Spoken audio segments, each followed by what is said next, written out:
ہم اکثر لوگوں کی باتوں سے ڈر جاتے ہیں جب ہم بہت لمبے عرصے سے کوئی ایک خاص دعا مانگ رہے ہوتے ہیں لیکن وہ اب تک قبول نہیں ہوئی ہوتی ہے، اور کوئی شخص آ کر ہم سے یہ کہہ دیتا ہے کہ یہ دعا تو کبھی بھی قبول نہیں ہونے والی، اور تب ہم ٹوٹ جاتے ہیں، کیونکہ تب نہ ہمارے پاس اللہ کا کوئی اشارہ آیا ہوتا ہے اور نہ ہی کوئی راستہ نظر آیا ہوتا ہے، اور تب ہم بھی یہی سوچنے لگتے ہیں کہ شاید وہ شخص ٹھیک کہہ رہا ہے۔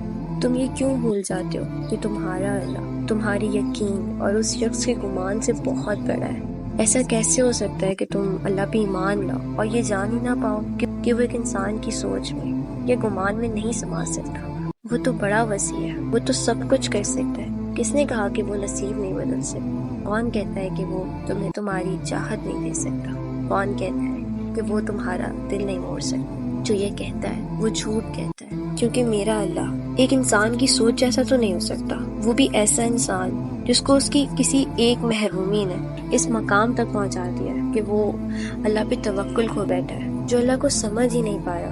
تو تم اس کی باتوں سے ڈر کر اتنے سالوں کا رکھا ہوا یقین مٹی میں نہ ملنے دینا۔